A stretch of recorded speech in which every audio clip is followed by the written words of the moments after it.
നിങ്ങളെ ഈ പ്രതിസന്ധിയുടെ ഇടയിൽ നിന്ന് പോലും, ഈ വേദനയുടെ ഇടയിൽ നിന്ന് പോലും, ഈ രോഗത്തിൻ്റെ ഇടയിൽ നിന്ന് പോലും, ഈ ഒറ്റപ്പെടലിൻ്റെ ഇടയിൽ നിന്ന് പോലും ആ സാഹചര്യത്തിൽ നിന്നൊക്കെ മാറ്റി നിങ്ങളെ വളർത്തുന്ന, നിങ്ങളെ പടർത്തുന്ന ഒരു ദൈവം എനിക്കും നിങ്ങൾക്കുമുണ്ട്.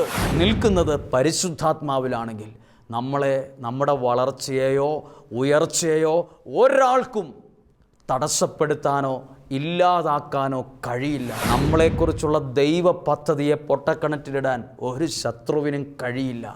അത് നമ്മളെക്കുറിച്ചുള്ള ദൈവഹിതമാണ്.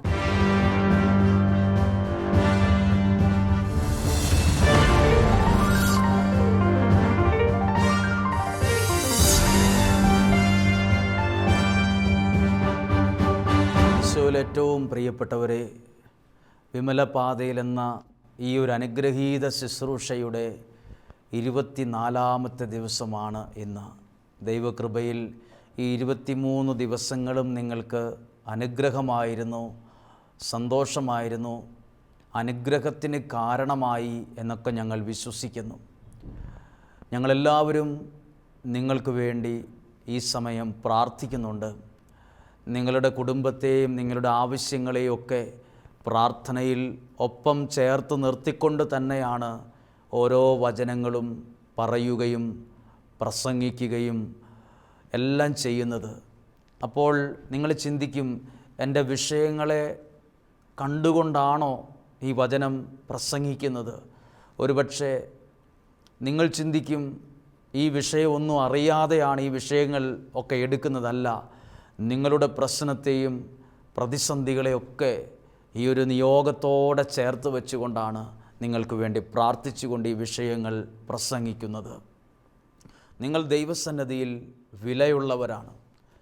നിങ്ങളുടെ പ്രാർത്ഥനയ്ക്ക് വലിയ ശക്തിയുണ്ട്. നിങ്ങൾ ഈ വചനം നിങ്ങളുടെ ഭവനങ്ങളിൽ മുഴങ്ങുമ്പോൾ ദൈവത്തിൻ്റെ സ്വരമാണ് നിങ്ങളിലും നിങ്ങളുടെ ഭവനത്തിലും മുഴങ്ങിക്കൊണ്ടിരിക്കുന്നത്. ദൈവത്തിൻ്റെ വചനത്തിനൊരു പ്രത്യേകതയുണ്ട്. ഇരുട്ടിനെ മാറ്റാനുള്ള ശക്തിയുണ്ട്. നിങ്ങളുടെ ഭവനങ്ങളിൽ, വ്യക്തിജീവിതങ്ങളിലൊക്കെ ബാധിച്ചിരിക്കുന്ന എല്ലാ ഇരുട്ടിൻ്റെ ശക്തികളെയും, ഇരുട്ടിൻ്റെ വ്യാപാരങ്ങളെയും ഈ ദൈവവചനത്തിൻ്റെ ശക്തി കൊണ്ട് മാറിപ്പോകും. നിങ്ങളുടെ കുടുംബത്തിൽ ഈ വചനത്തിൻ്റെ ശബ്ദം മുഴങ്ങുമ്പോൾ ദൈവത്തിൻ്റെ തരംഗങ്ങൾ, ദൈവശക്തിയുടെ ദൈവീക ഇടപെടലിൻ്റെ തരംഗങ്ങളുണ്ടാവും. നമുക്കത് കാണാൻ പറ്റില്ലെങ്കിലും അനുഭവിക്കാൻ കഴിയും. നിങ്ങൾക്ക് തന്നെ അറിയാം, നിങ്ങളൊരു പക്ഷേ ഇപ്പോൾ ഒരു ടിവിയുടെ മുമ്പിലായിരിക്കും. നിങ്ങളെങ്ങനെയാണ് ചാനൽ മാറ്റുന്നത്? റിമോട്ടിൻ്റെ സഹായത്തോടെ അതിൻ്റെ ചില സ്വിച്ചുകൾ നമ്മൾ അമർത്തുമ്പോൾ ചാനലുകൾ മാറുന്നു. എന്നാൽ നോക്കിക്കൊള്ളുക, റിമോട്ടും ടി വിയും തമ്മിൽ കണക്റ്റ് ചെയ്യുന്ന യാതൊരുവിധ ഒരു നേരിയ വയറ് പോലും ഒരു കണക്ഷനും ഇല്ലതാനും. റിമോട്ടിൻ്റെ സഹായത്തോടെ നമ്മൾ ഇരിക്കുന്ന കസേരയിൽ നമ്മളൊരു ബട്ടൺ അമർത്തുമ്പോൾ ചാനൽ മാറാൻ എന്തായിരിക്കും കാരണം? റിമോട്ടിൽ നിന്ന് നമ്മൾ കാണുന്നില്ലെങ്കിലും ഒരു തരംഗം അതിലൂടെ പോയിട്ടുണ്ട്. കാണാൻ പറ്റുന്നില്ല, പക്ഷേ ചാനൽ മാറിയിട്ടുണ്ട്. ചാനലിനെ മാറ്റാൻ സഹായിക്കുന്ന റിമോട്ടിൻ്റെ ആ ഒരു സഹായത്തോടെ ചാനലിനെ മാറ്റാൻ കഴിയുമെങ്കിൽ, പ്രിയപ്പെട്ടവരെ, നമ്മളിപ്പോൾ നമ്മുടെ കൈവശം ഇരിക്കുന്നത് ഒരു ചാനലിനെ മാറ്റാൻ കഴിവുള്ള റിമോട്ടല്ല.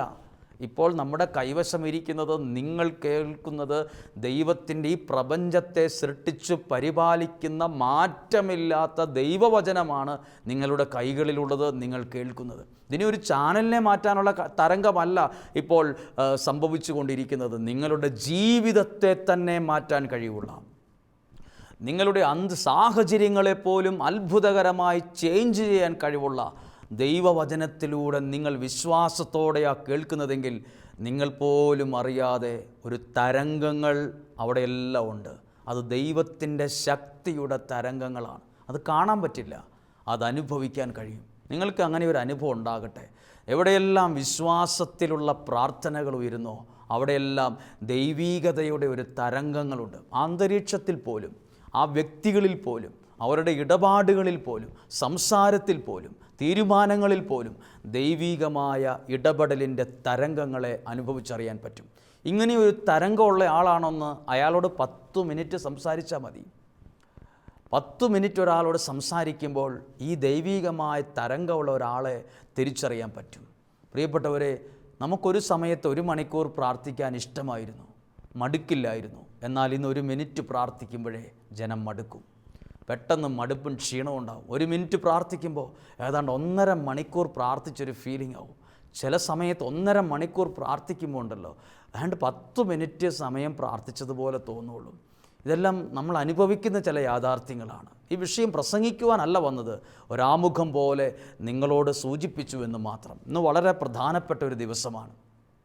നിങ്ങളുടെ നിയോഗങ്ങൾക്ക് വേണ്ടി പ്രാർത്ഥിക്കുന്നു എന്ന് മാത്രമല്ല, പ്രധാനപ്പെട്ട ഒരു വിഷയം കേൾക്കുകയാണ്. നമുക്ക് വേണ്ടത് ദൈവവചനത്തിലുള്ള ആഴവും ബോധ്യവുമാണ്. എന്താ അതിൻ്റെ ഗുണം? ജീവിതം തഴച്ചു വളരും. ജീവിതം തഴച്ചു വളരും, വാടിപ്പോകത്തില്ല. യാഥാർത്ഥ്യമാണ് പറയുന്നത്. കാരണം യേശു പറഞ്ഞു, ഞാൻ വന്നത് ജീവൻ ഉണ്ടാകാനും ആ ജീവൻ കുറേശ്ശേ നിങ്ങളിൽ ഉണ്ടാകുന്നല്ല, സമൃദ്ധമായി നിങ്ങളിൽ ഉണ്ടാകാനുമാണ് ഞാൻ വന്നത്. അങ്ങനെയെങ്കിൽ ഈ വചനം നിങ്ങൾ കേൾക്കുന്നത് ജീവനുണ്ടാകാൻ കാരണമാകും. കേവലം ഒരല്പം ജീവനെക്കുറിച്ചല്ല, അത് സമൃദ്ധമായ നിലയിലും അളവിലും നിങ്ങളിൽ ഉണ്ടാകാൻ ഈ കേൾക്കുന്ന വചനം കാരണമാകും. നമ്മൾ ഈ 24-ാമത്തെ ദിവസം പരിശുദ്ധ അമ്മയ്ക്ക് നമ്മളെ തന്നെ ഒന്ന് സമർപ്പിക്കാം. അമ്മയുടെ മാധ്യസ്ഥം നമുക്ക് തേടാം. അമ്മയുടെ തണലിലായിരുന്നുകൊണ്ട് ഈ വചനം നമുക്ക് ശ്രദ്ധിക്കാം. ഉൽപ്പത്തി പുസ്തകം 49-ാമത്തെ അധ്യായം 22 മുതലുള്ള വാക്യങ്ങൾ ഞാൻ വായിക്കുകയാണ്. കേവലം ഒരു കേൾവിക്കാരെ പോലെ ഇരിക്കാതെ നിങ്ങൾ ബൈബിൾ എടുത്തുകൊണ്ട് വരിക, മടിയിൽ തുറന്നു വയ്ക്കുക, ഒരു പേന കൊണ്ടുവരിക, ഡയറി കൊണ്ടുവരിക. എന്നിട്ട് ഈ വചനം ഒന്ന് ശ്രദ്ധിക്കുക. ഈ വചനം കേൾക്കുമ്പോൾ അത് എഴുതുകയും പ്രാർത്ഥിക്കുകയൊക്കെ ചെയ്യുമ്പം നമ്മുടെ അകത്ത് ഈ ദൈവവചനത്തിൻ്റെ ശക്തി വ്യാപരിക്കും നമ്മളിൽ. അതാണ് മുല്ലപ്പൂമ്പൊടി ഏറ്റുകിടക്കും ആ കല്ലിനും അതിൻ്റെ സൗലഭ്യം ഉണ്ടാകുമെന്ന് പറയാറില്ലേ. കല്ല് ജീവനില്ലാത്തതാണ്, അതിന് പോലും ഒരു മുല്ലപ്പൂവിൻ്റെ ഗന്ധം അതിന് കിട്ടുമെന്നാണ് പറയുന്നത്. അങ്ങനെയെങ്കിൽ ജീവൻ്റെ വചനം ജീവനുള്ള നിങ്ങളിലേക്ക് വരുമ്പോൾ ഒരു കല്ലിൽ മുല്ലപ്പൂവിൻ്റെ സൗന്ദര്യവും സൗരഭ്യം ഉണ്ടാകുന്ന പോലെയല്ല, അത് നിങ്ങളുടെ അകത്ത് ദൈവവചനത്തിൻ്റെ ഈ ശക്തി. ഈ വചനത്തിലൊരു ആത്മാവുണ്ട്. ആ ആത്മാവ് ഈ വചനം കേട്ട് വിശ്വസിച്ച് ഏറ്റെടുക്കുമ്പോൾ ആ വചനത്തിൻ്റെ ആത്മാവ് നിങ്ങളിൽ, നിങ്ങളുടെ കുടുംബത്തിൽ വസിക്കാൻ തുടങ്ങും. അതാണ് ഈ വചനം ശ്രദ്ധിക്കാൻ പറയുന്നത്. 49-ാം അധ്യായം 22-ാമത്തെ വാക്യം, ഉൽപ്പത്തി പുസ്തകം. ഇങ്ങനെയാണ് വായിക്കുന്നത്. ഒരാളെ ഒരു മരത്തോട് ഉപമിച്ചിരിക്കുന്നു. നമ്മൾ ആരും ഒരാളെ ഒരു മരത്തോട് ഉപമിക്കാറില്ല. ബൈബിൾ എഴുതിയിരിക്കുന്നു, നോക്കൂ. നീരുറവയ്ക്കരികെ നിൽക്കുന്ന ഫലസമൃദ്ധമായ ഒരു വൃക്ഷമാണ് ജോസഫ്. ഞാൻ ആദ്യമായിട്ടാണ് ഒരാളെ ഒരു വൃക്ഷത്തോട് ഉപമിക്കുന്നതായിട്ട് കേൾക്കുന്നത്. നിന്നെ ആ വ്യക്തിയെപ്പോലെ ഇരിക്കുന്നത്, നിന്നെ അവിടെ അയാളെപ്പോലെ തന്നെ ഇരിക്കുന്നു, അല്ലെ ഈ വ്യക്തിയെപ്പോലെ തന്നെ ഇരിക്കുന്നതൊക്കെ നമ്മൾ കേൾക്കാറുണ്ട്. ഇവിടെ ദൈവം പറയാണ്, നീരുറവയ്ക്കരികെ നിൽക്കുന്ന ഫലസമൃദ്ധമായ വൃക്ഷമാണ് ജോസഫ്. ഈ വാക്കിന് അല്പം ഗൗരവം കൊടുത്ത്, ഓരോ വാക്കിനും പ്രാധാന്യം കൊടുത്ത് ചിന്തിക്കാമോ? എവിടെ നിൽക്കുന്നു? നീരുറവയ്ക്കരികെ നിൽക്കുന്ന. എങ്ങനെയുള്ള വൃക്ഷമാണ്? ഫലസമൃദ്ധമായ, വാടി ഉണങ്ങി വീഴാറായി നിൽക്കുന്നതെന്നല്ല, ഫലസമൃദ്ധിയോടെ അതിൻ്റെ ഇലയിലും അതിൻ്റെ ശിഖരത്തിലും അതിൽ കായ്ച്ചിരിക്കുന്ന ഫലത്തിലും ഒരു സമൃദ്ധിയുണ്ട്. ഫലസമൃദ്ധമായ വൃക്ഷമാണ് ജോസഫ്. എന്തായിരിക്കും അങ്ങനെ പറയാൻ കാരണം? ഫലസമൃദ്ധിയുള്ളൊരു വൃക്ഷമാകാൻ കാരണം എഴുതിയിട്ടുണ്ട് അവിടെ. എവിടെയോ നിൽക്കുന്നതിൻ്റെ ഗുണമാണ്. ആ നിൽക്കുന്ന സ്ഥലത്തിന്, പ്ലേസിന് ഭയങ്കര പ്രാധാന്യമുണ്ട്. എവിടെയാണ് നിൽക്കുന്നത്? നീരുറവയ്ക്കരികെ നിൽക്കുന്ന. നമ്മുടെ ജീവിതം എവിടെയാണ് നിൽക്കുന്നത്? പകുതി വിശ്വാസത്തിലും പകുതി അവിശ്വാസത്തിലും ഒക്കെയാണ് നമ്മുടെ ജീവിതം നിൽക്കുന്നത്. എങ്ങനെയും എന്തെങ്കിലും കാര്യങ്ങൾ നേടിയെടുക്കണം, അവിടെയാണ് നമ്മൾ നിൽക്കുന്നത്. ഇന്ന് പ്രാർത്ഥിച്ചു, 15 ദിവസം പ്രാർത്ഥിക്കില്ല. ഇന്ന് പ്രാർത്ഥിച്ചു, പിന്നെ പ്രാർത്ഥനയൊന്നും വിശ്വാസമില്ലാണ്ട് നമ്മൾ പോകുന്നു. നമ്മൾ അവിടെയാണ് നിൽക്കുന്നത്. ഒരു ദിവസം പ്രാർത്ഥിച്ചിട്ട് 100 ദിവസം പ്രാർത്ഥിക്കാത്തൊരു സ്ഥലത്താണ് നമ്മൾ നിൽക്കുന്നത്. എന്തിനു പ്രാർത്ഥിക്കണം, എന്ത് വിശ്വാസം, എന്ത് പ്രാർത്ഥന, എന്ത് ആരാധന, ഇതൊക്കെ സമയമുണ്ടോ, എപ്പോഴേലും പോരെ എന്ന് ചിന്തിക്കുന്ന ഒരു നിലപാടിലാണ് നമ്മൾ നിൽക്കുന്നത്. അങ്ങനെയൊന്നും നിന്നാൽ പോരാ. ഈ ഒരു നിയോഗത്തോടെ നിങ്ങൾ പങ്കെടുക്കുമ്പോൾ ദൈവവചനം പറയുന്നു, ഫലസമൃദ്ധിയുള്ള ഒരു മരം പോലെ ജീവിതം തണലും ഫലവും നൽകുന്നൊരു മരമാകണമെങ്കിൽ നിൽക്കുന്ന സ്ഥലം വളരെ പ്രധാനപ്പെട്ടതാണ്. എവിടെയെങ്കിലും നിന്നാൽ പോരാ, എങ്ങനെയും വളർന്നാൽ പോരാ. നീരുറവയ്ക്കരികെ നിൽക്കണം. എന്താണ് നീരുറവ? ബൈബിൾ വായിച്ച് പഠിക്കുമ്പോൾ ഈ ചുരുങ്ങിയ മിനിറ്റുകൾക്കുള്ളിൽ ഇത് വ്യാഖ്യാനിക്കാൻ കഴിയില്ലെങ്കിലും ഉറവ എന്ന് പറയുന്ന സൂചിപ്പിക്കുന്ന രണ്ട് കാര്യങ്ങളെയാണ്. യേശു പറഞ്ഞു, എന്നിൽ വിശ്വസിക്കുന്നവൻ്റെ ഉള്ളിൽ നിന്ന് ജീവജലത്തിൻ്റെ ഉറവകൾ അരുവി പുറപ്പെടും. അത് പരിശുദ്ധാത്മാവിനെ കുറിച്ചാണ്. രണ്ടാമത് ഈ നീരുറവ സൂചിപ്പിക്കുന്നത് ദൈവത്തിൻ്റെ വചനത്തെ തന്നെയാണ്. അപ്പോൾ ഒരാൾ നിൽക്കുന്നത് ദൈവത്തിലും ദൈവത്തിൻ്റെ വചനത്തിലും പരിശുദ്ധാത്മാവിലുമാണെങ്കിൽ ആ വ്യക്തിയുടെ ജീവിതം ഒരു ഫലസമൃദ്ധിയുള്ള വൃക്ഷം പോലെ അവൻ വളരും. പക്ഷേ ഈ വചനം വായിക്കുമ്പോൾ ഒരു അത്ഭുതമുണ്ട് കേട്ടോ. വളരാൻ പറ്റുന്നൊരു അന്തരീക്ഷത്തിലല്ലായിരുന്നു ജോസഫ്. എല്ലാവരും കൂടെ പിടിച്ച് പൊട്ടക്കടത്തിലിട്ടോൻ എങ്ങനെയാണ് വളരുന്നത്? എല്ലാവരും കൂടെ പിടിച്ച് അടിമവേലയ്ക്ക് വിറ്റ ഒരാളെങ്ങനെയാണ് വളരുന്നത്? അങ്ങനെ എൻ്റെ വളർച്ചയല്ല എൻ്റെ കുടുംബക്കാരെല്ലാം കളഞ്ഞു എന്നല്ലേ പറയണ്ടേ? എന്നിട്ടും വളർന്നു. ബാക്കി വായിക്കാമോ? അതാണ് 49-ാം അധ്യായം 22-ാമത്തെ വാക്യത്തിൻ്റെ അടുത്ത ഭാഗം ജോസഫിനെ കുറിച്ച് എഴുതിയിരിക്കുകയാണ്. അതിൻ്റെ ശാഖകൾ, ഏത് ഫലസമൃദ്ധിയുള്ള വൃക്ഷമാണ് ജോസഫ്. ആ വൃക്ഷമാകുന്ന ജോസഫിൻ്റെ ശാഖകൾ എവിടെ പടർന്നു? മതിലിനു മീതെ പടർന്നു. അപ്പോൾ ഈ വൃക്ഷത്തിൻ്റെ അടുത്ത് എന്തുണ്ടായിരുന്നു? വളരാൻ പറ്റാത്ത സാഹചര്യത്തിലുള്ള ഒരു മതിലുണ്ടായിരുന്നു. പലരുടെയും ജീവിതം ഉണ്ടല്ലോ, ചില മതിലിൻ്റെ മുമ്പിൽ വാടിപ്പോയിട്ടുണ്ട്, ചുരുണ്ടു പോയിട്ടുണ്ട്, മുരടിച്ചു പോയിട്ടുണ്ട്. കുറേ പേരുടെ ജീവിതം ഈ മതിൽ കണ്ട് ഉണങ്ങിപ്പോയിട്ടുണ്ട്. പിന്നെ കുറേ പേര് ഈ മതിലിനെ എന്നും കുറ്റവും പറഞ്ഞ് വിമർശിച്ച് അങ്ങനെ ചുരുങ്ങിപ്പോയിട്ടുണ്ട്. പക്ഷെ ജോസഫ് എന്ത് ചെയ്തു നോക്കുക? ആ മതിൽ പൊളിക്കാൻ കുന്തം കൊണ്ടുവരികയോ ആയുധങ്ങൾ കൊണ്ടുവരികയോ യുദ്ധം പ്രഖ്യാപിക്കുകയോ ഒന്നും ചെയ്തില്ല. ആ മതിൽ പൊളിക്കാൻ അദ്ദേഹം യാതൊരുവിധ കാര്യവും ചെയ്തില്ല. ആ മതിൽ പൊളിക്കാതെ തന്നെ ആ മതിലിൻ്റെ മീതെ വളർന്ന് പടർന്നു. ഇതാണ് നീർച്ചാലിനരികെ ദൈവത്തിലും ദൈവവചനത്തിലും നിൽക്കുന്ന ഒരാളുടെ ജീവിതത്തിൻ്റെ റൂട്ട് മാപ്പിങ്ങിനായിരിക്കും. അവൻ്റെ ജീവിതം കടന്നു പോകുന്ന റൂട്ട് മാപ്പുണ്ട്. ഒരു ക്രിക്കറ്റ് നടന്നുകൊണ്ടിരിക്കുമ്പോൾ ഇടയ്ക്കിടയ്ക്ക് അതിൻ്റെ സ്കോറ് ഗ്രാഫ് കാണിച്ചു തരും. ഇങ്ങനെയാണ് ഇപ്പോൾ അതിൻ്റെ സ്കോർ പോകുന്നത്. അതിൻ്റെ റൂട്ടുണ്ട്, അതിങ്ങനെ കയറി ഇറങ്ങി കാണാൻ പറ്റും. ഇതുപോലെ ജീവിതം കടന്നുപോയ ചില റൂട്ട് മാപ്പ് നമ്മളോട് വരയ്ക്കാൻ പറഞ്ഞാലോ നമ്മളും വരയ്ക്കും. കഴിഞ്ഞ വർഷം അങ്ങനെ ആയിരുന്നു, കഴിഞ്ഞതിൻ്റെ മുന്നത്തെ വർഷം അതിനേക്കാൾ പ്രതിസന്ധിയായിരുന്നു, കഴിഞ്ഞ മുമ്പിലത്തെ വർഷം കുഴപ്പമില്ല. നമ്മൾ റൂട്ട് മാപ്പ് വരയ്ക്കുമ്പോൾ നമുക്കുണ്ടൊരു മാപ്പ്. എന്നാൽ ഇവിടെ നോക്കൂ, ജോസഫിൻ്റെ ജീവിതത്തിൻ്റെ റൂട്ട് മാപ്പാണ്. ഇപ്പോൾ ഫലസമൃദ്ധിയുള്ള വൃക്ഷമാണ്. അതുമാത്രം കണ്ടാൽ പോരാ, നിന്ന സ്ഥലത്തിന് പ്രാധാന്യം കൊടുക്കുക. നിങ്ങൾ എവിടെയാണ് നിൽക്കുന്നത്? നിങ്ങളുടെ മക്കൾ എവിടെയാണ് നിൽക്കുന്നത്? പകുതി വിശ്വാസത്തിൽ, പകുതി അവിശ്വാസത്തിൽ, കുറേ വർത്തമാനം പറഞ്ഞു, കുറേ കളിയാക്കി, കുറേ ട്രോളിറക്കി, കുറേ വിമർശിച്ചു, കുറേ കുറ്റം പറഞ്ഞു. അവിടെയാണ് നിൽക്കുന്നത്. അതാ വളരാത്തത്, അതാ ഫലമുണ്ടാകാത്തത്. എവിടെയും ഫലസമൃദ്ധി ഉണ്ടാകണമെങ്കിൽ നിൽക്കുന്ന സ്ഥലം പ്രധാനപ്പെട്ടതാണ്. ഈ ഒരു ശുശ്രൂഷ 33 ദിവസത്തെയാണ്. ഇതൊരു നിയോഗത്തെയാണ്. ഒരു മൈക്ക് കിട്ടി, ഒരു ബോക്സ് കിട്ടിയത് കൊണ്ട് വായിൽ വരുന്നതെല്ലാം പ്രസംഗിച്ച 33 ദിവസം അല്ല ഇത്. പ്രാർത്ഥിച്ചൊരുങ്ങിയെടുത്ത വചനങ്ങൾ ഭക്ഷണം പോലെ നിങ്ങളുടെ മുമ്പിൽ വിളമ്പുന്ന 33 ദിവസമാണ്. ഭക്ഷണം എങ്ങനെയാണ്? അതിനുവേണ്ടി അരിഞ്ഞ് ഒരുങ്ങി കഴുകി വേവിച്ച് രുചിയുള്ളതാക്കി മാറ്റി അത് കൊണ്ടുപോയി വച്ച് ഓരോ പാത്രങ്ങൾ വിളമ്പുന്നത് പോലെ തന്നെ പ്രാർത്ഥനയിൽ ഒരുങ്ങിയ വചനങ്ങൾ ഡയറിയിൽ എഴുതി അത് പ്ലാൻ ചെയ്ത് ഒരുങ്ങി വന്ന് നിങ്ങളുടെ മുമ്പിൽ ഭക്ഷണം പോലെ വിളമ്പുമാണ്. അല്ലാതെ മൈക്ക് കിട്ടി, ഒരു ചാനൽ വന്നു എന്ന് വിചാരിച്ച്, ഒരു പ്രസംഗം പറയാൻ അവസരം കിട്ടി എന്ന് വിചാരിച്ച് സമയം തികയ്ക്കാൻ വേണ്ടി എന്തൊക്കെയോ വിളിച്ചു പറയുന്ന അരമണിക്കൂർ അല്ല ഇത്. ഇത് ജോസഫിൻ്റെ ജീവിതമാണ് എഴുതിയിരിക്കുന്നത്. ഫലസമൃദ്ധിയുടെ വൃക്ഷമാകാൻ കാരണം നീർച്ചാലിനരികെ നിന്നു ദൈവത്തിലും ദൈവവചനത്തിലും വിശ്വാസത്തിലും നിൽക്കുന്നവൻ്റെ ജീവിതം ഇതുപോലെയാണ്. അപ്പം ചിന്തിക്കരുത്, തടസ്സമൊന്നും ഉണ്ടാവില്ല. അങ്ങ് സാധാരണ പോലെ വളർന്ന് എല്ലാവരുടെയും കയ്യടിയൊക്കെ മേടിച്ച് അങ്ങനെ രാജാവാകാൻ ചിന്തിക്കരുത്. എഴുതിയിട്ടുണ്ട്, അതിൻ്റെ ശാഖകൾ മതിലിനു മീതെ പടർന്നു. അവിടെ പ്രശ്നം ഉണ്ടായിരുന്നു. ഈ വ്യക്തിക്കും പ്രശ്നം ഉണ്ടായിരുന്നു. മതിൽ എന്തൊക്കെയായിരുന്നു? ജോസഫിൻ്റെ ജീവിതത്തിൻ്റെ തൊട്ടടുത്തുള്ള മതിൽ സ്വന്തം ചേട്ടന്മാർ വരെ ഈ മതിലായിരുന്നു. വളരാൻ സമ്മതിക്കുകയില്ല. ജോസഫിനെ കണ്ടപ്പോൾ ചേട്ടന്മാർ പറഞ്ഞത്, ഇവനെ കൊന്ന് പൊട്ടക്കണറ്റിലിട, ഇവൻ്റെ സ്വപ്നത്തിന് എന്നാ പറ്റുമെന്നറിയാലോ എന്നാണ് പറഞ്ഞത്. സ്വപ്നം പോകൂല്ലോ, സ്വപ്നം ഇവനെ കൊന്ന് ഇവനെ തീർക്കണതോടുകൂടി. അതായിരുന്നു ഒന്നാമത്തെ മതിൽ. ചെന്നിടത്തൊക്കെയും മതിലുകളായിരുന്നു. പക്ഷേ ആ മതിലിനിടയിൽ ആ ജോസഫ് എന്ന മരം വളരാതിരിക്കുകയോ വാടിപ്പോവുകയോ മുരടിച്ചു പോവുകയോ ചെയ്തില്ല. അതിന് മീതെ പടർന്നു വളർന്നു. ഇങ്ങനെയാണ് നിങ്ങളെയും ദൈവം വളർത്താൻ ആഗ്രഹിക്കുന്നത്.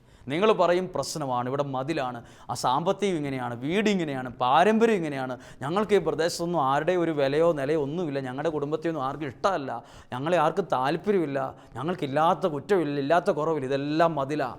പക്ഷെ ദൈവത്തിൽ ആശ്രയിക്കുന്ന വ്യക്തിയാണ് നിങ്ങൾ, നിങ്ങളുടെ കുടുംബമെങ്കിൽ ആ മതിലിൻ്റെ മീതെ മുകളിൽ നിങ്ങൾ വളരുകയും ചെയ്യും, അവർക്കും കൂടെ തണലായി മാറുന്ന രീതിയിൽ പടരുകയും ചെയ്യും. മരം ഇവിടെ നിൽക്കുന്നു, മതിലിവിടെ നിൽക്കുന്നു, വളർന്നു കഴിഞ്ഞപ്പോൾ ഈ മതിലും കൂടെ ഈ തണലിൻ്റെ അടിയിലായി. ഇത്രയും നാൾ വളർത്താത്ത തടസ്സമായി നിന്ന മതിലാണ് ശത്രുവിന് പോലും അനുഗ്രഹമായി മാറി ജോസഫിൻ്റെ വളർച്ച. പടർന്ന് മതിലിന് മീതെ പടർന്നു നിന്നു. 23-ാമത്തെ വാക്യം ജോസഫിൻ്റെ ജീവിതത്തിൻ്റെ എക്സ്പീരിയൻസ് എഴുതിയിട്ടുണ്ട്. സുഖമുള്ള കാര്യമാണോ സന്തോഷമുള്ള കാര്യമാണോ പുള്ളി അനുഭവിച്ചതെന്ന് എഴുതിയിട്ടുണ്ട്. 23-ാമത്തെ വാക്യം, എന്നെ കേൾക്കാതെ നിങ്ങൾ എൻ്റെ മുഖത്തേക്ക് മാത്രം നോക്കാതെ നിങ്ങളുടെ ബൈബിളിൽ ആ 23-ാമത്തെ വാക്യം നോക്കിക്കുക, എഴുതിയിരിക്കുന്നതാണ്. വില്ലാളികൾ അവനെ കഠിനമായി വേദനിപ്പിച്ചു. എന്നിട്ടാണ് ഇത്രയും വളർന്നത്. കഠിനമായി ഇത്രയും വേദന ഉണ്ടായാൽ വളരാൻ പറ്റുമോ? അതിൽ തീരണ്ടേ? ആ വാക്ക് അഡ്ജക്റ്റീവ് നോക്കൂ, വേദനിപ്പിച്ചു എന്നല്ല, കഠിനമായി വേദനിപ്പിച്ചു. കഠിനമായ വേദനയിലൂടെയും ഒറ്റപ്പെടലിലൂടെയും കടന്നു പോകുന്നവരുണ്ട്. കഠിനമായി ജോസഫിനെ വേദനിപ്പിച്ച് അദ്ദേഹം അതരെ ചിന്തിച്ചത് എൻ്റെ ജീവിതം പോയി നശിച്ചു എന്നല്ല, ആ സമയത്തും അതിൻ്റെ മീതെ ജോസഫ് വളർന്നു, കഠിനമായി വേദനിപ്പിച്ചു. അടുത്ത വാക്യം എഴുതിയിട്ടുണ്ട്, അവർ അവന് നേരെ അമ്പെയ്യുകയും അവനെ ഞെരുക്കുകയും ചെയ്തു. ഇപ്പം എത്ര വാക്ക് കേട്ടു? വേദനിപ്പിച്ചു, അമ്പെയ്തു, ഞെരുക്കി, ഉപദ്രവിച്ചു. ഇതെല്ലാം ഈ മനുഷ്യനെ ചെയ്തു. എന്നിട്ടും ബൈബിൾ എഴുതിയിരിക്കുകയാണ്, അവൻ എന്നിട്ടും വളർന്നു, പടർന്നു, മതിലിൻ്റെ മീതെ എത്തിയെന്ന്. എങ്ങനെ ഇത്രയും വേദനയും കഠിനമായ വേദനയും ഒറ്റപ്പെടലും തിക്താനുഭവവും അമ്പെയ്ത്തും എല്ലാം ഉണ്ടായിട്ട് വളർന്നേ? കാരണം പുറകിൽ എഴുതിയിട്ടുണ്ട്, അത് പറയാം. ഒരു കാരണമുണ്ട് ഇങ്ങനെ വളരാൻ. കാരണം നിന്ന സ്ഥലത്തിൻ്റെ പ്രത്യേകതയാണ് ഒരു കാരണം. വേറൊരു കാരണം കൂടിയുണ്ട്. പ്രിയപ്പെട്ടവരെ, നിങ്ങളെ ഈ പ്രതിസന്ധിയുടെ ഇടയിൽ നിന്ന് പോലും, ഈ വേദനയുടെ ഇടയിൽ നിന്ന് പോലും, ഈ രോഗത്തിൻ്റെ ഇടയിൽ നിന്ന് പോലും, ഈ ഒറ്റപ്പെടലിൻ്റെ ഇടയിൽ നിന്ന് പോലും ആ സാഹചര്യത്തിൽ നിന്നൊക്കെ മാറ്റി നിങ്ങളെ വളർത്തുന്ന, നിങ്ങളെ പടർത്തുന്ന ഒരു ദൈവം എനിക്കും നിങ്ങൾക്കുമുണ്ട്. ആ ദൈവത്തെയാണ് ഞാൻ പ്രസംഗിക്കുന്നത്. ആ ദൈവത്തിൻ്റെ പേരാണ് യേശു ക്രിസ്തു. ജീവിതത്തിൻ്റെ മുമ്പിൽ, എല്ലാവരുടെ ജീവിതത്തിന് മുമ്പിലും അവരുടെ വളർച്ചയെ തടസ്സപ്പെടുന്ന കുറേ മതിലുണ്ട്. അതിനെ കുറ്റം പറഞ്ഞ് വിമർശിച്ചും ചിന്തിച്ചുകൊണ്ടിരുന്നാൽ മനസ്സ് ഡൗൺ ആകും എന്നല്ലാതെ അതിനപ്പുറത്തേക്കൊന്നുമില്ല. പക്ഷെ ദൈവം എന്നെ അവിടെ നിർത്തിയാൽ ഈ മതിൽ പൊളിക്കാനൊന്നും പോകണ്ട. ഈ മതിൽ കുത്താനും, ഈ മതിലിനെക്കുറിച്ച് കുറ്റം പറയാനും, ഈ മതിലിനെ ചവിട്ടാനും കുത്താനും ഉപദ്രവിക്കാനും, ഈ മതിലാ എൻ്റെ ജീവിതം തകർത്തേന്നൊന്നും പറയാനൊന്നും പോകണ്ട. ഇത്രയും ചെയ്താൽ പോരെ? നീ ദൈവത്തിൽ നിൽക്ക്, ദൈവവചനത്തിൽ നിൽക്ക്. ഈ മതിലിനേക്കാൾ പൊക്കത്തിൽ ദൈവം നിന്നെ വളർത്തിക്കോളും. ചുമ്മാ വളർത്തുമല്ല, ഈ മതിലിപ്പോൾ എവിടെ നിൽക്കുന്നറിയോ? ഈ മരത്തിൻ്റെ തണലിൻ്റെ താഴെയാണ്.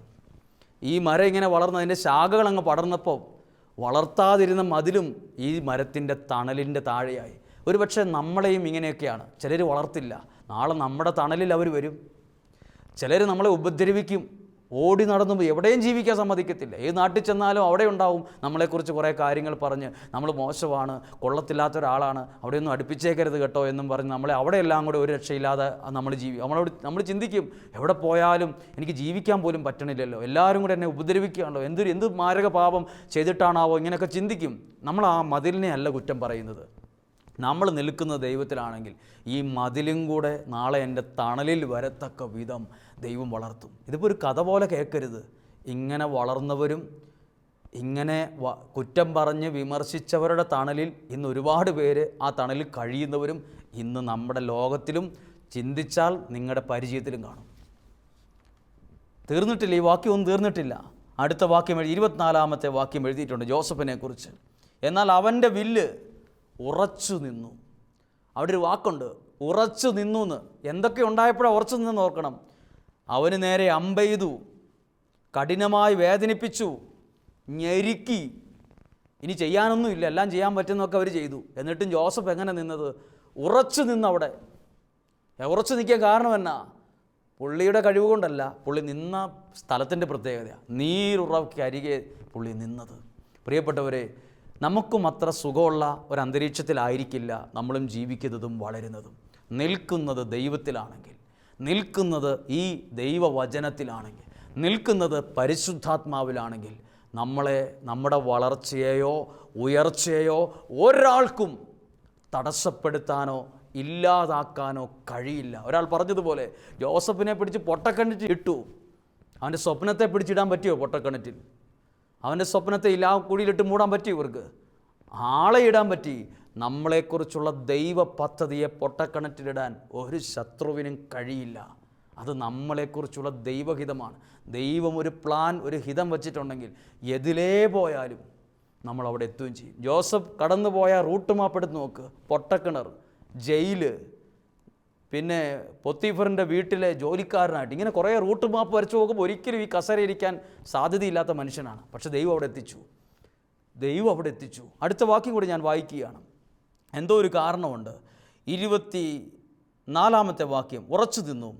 യാക്കോബിൻ്റെ ശക്തനായ ദൈവം, ഇസ്രായേലിൻ്റെ പാറയായ ഇടയൻ തൻ്റെ കൈകൾ കൊണ്ട് അവൻ്റെ കൈകളെ ശക്തിപ്പെടുത്തി. ഒരു പ്രത്യേക നല്ല മലയാള സെൻറ്റൻസ്. ദൈവം പറയും, എന്താ ഇവനിങ്ങനെ മിടുക്കനാകാൻ കാരണം?